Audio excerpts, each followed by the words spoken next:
हाँ दोस्तों, उम्मीद करता हूँ कि आप सभी लोग ठीक होंगे। दोस्तों, मेरे YouTube चैनल पे नए हैं तो आप लोग ज़रूर मेरे YouTube चैनल को सब्सक्राइब करें और बेल आइकन बटन को भी प्रेस करें।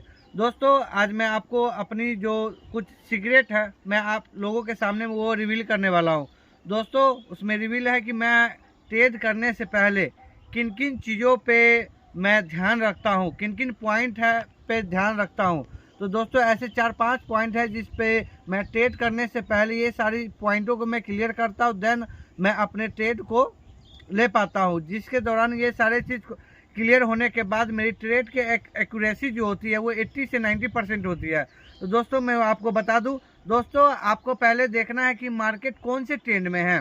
मार्केट अपवर्ड ट्रेंड में है या डाउनवर्ड ट्रेंड में है या साइडवेज ट्रेंड में है। आपको ट्रेंड का आइडेंटिफाई करना होगा कि ट्रेंड कौन से मार्केट किस मूव में जा रही है। अपवर्ड साइड है तो हमें अपवर्ड के लिए ट्रेड के लिए अपॉर्चुनिटी खोजना पड़ेगा। डाउन के लिए डाउन के साइडवेज के लिए तो हम लोग कर ही नहीं सकते हैं।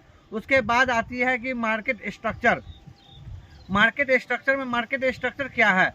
मार्केट स्ट्रक्चर को समझना पड़ेगा कि मार्केट कहां से कहां तक जाएगी। अब जैसे कि मैं एक आपको एग्जांपल के तौर पे बता दूं कि अगर आपकी जो बाइक है, बाइक यदि आपको 60 से 70 की एवरेज दे रही है, किसी भी बाइक है सबका अपना अपना एवरेज होता है। अगर आप उसमें 1 लीटर पेट्रोल डालेंगे तो आपकी जो बाइक की कैपेसिटी होगी वहीं तक बाइक आपकी ट्रेवल कर पाएगी, बाइक को आप वहीं तक चला पाएंगे। तो वैसे ही मार्केट के स्ट्रक्चर में जो बायर और सेलर का जो नियम होता है वो एक लिमिट तक ही रहता है, उसके बाद मार्केट रिवर्स करती है।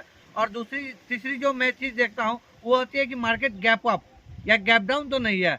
मैं ट्रेड लेने से पहले एक्चुअली ये भी देखता हूँ, ये मेरी थर्ड पॉइंट है कि मार्केट हम ट्रेड जब कर रहे हैं तो उसमें देखते हैं कि candle gap up gap down तो नहीं है। अगर गैप अप गैप डाउन नहीं रहती तो मैं अपनी ट्रेड प्लेस करता हूँ। और उसके बाद में अनवांटेड कैंडल, एक्सॉशन कैंडल, ये 2-3 प्रकार की कैंडल है जो हमें ये बताती है कि वो फेक मूवमेंट हमें बता रही है। यानी कि जो भी अनवांटेड कैंडल बनती है तो उसमें वो बिग कैंडल बनती है, एकदम बड़ा कैंडल। नॉर्मल जो कैंडल आता है उस नॉर्मल कैंडल से बड़ा कैंडल बनता है। अनवांटेड कैंडल वो आपको देखना पड़ेगा कि वो जो मार्केट में जो कैंडल बन रही है उससे बहुत बड़ी कैंडल बनती है, उसको हम लोग अनवांटेड कैंडल और एग्जॉशन कैंडल बनते हैं। तो ये चीज़ भी आपको ध्यान करना पड़ेगा कि आप जो ट्रेड ले रहे हैं तो वो अनवांटेड कैंडल तो नहीं है, वो हो गया। और उसके बाद में आपको देन आपका जो पैटर्न है, बेरी सिंगल्फिंग पैटर्न है या बुली सिंगल्फिंग पैटर्न है या और भी मॉर्निंग स्टार है, इवनिंग स्टार है, ये सभी तरह की जो पैटर्न है आप उस पैटर्न को आइडेंटिफाई करें कि आपको किस साइड के लिए ट्रेड करना है। देन आपकी जो एक्यूरेसी है दोस्तों गजब की, एकदम भोकाल तरीके से एकदम आपकी एक्यूरेसी होगी, 80 से 90% की एक्यूरेसी होगी। दोस्तों, ऐसे ही नॉलेजेबल वीडियो चाहते हैं तो मेरे यूट्यूब चैनल को सब्सक्राइब करें। ओके दोस्तों, फिर मिलते हैं नेक्स्ट वीडियो में।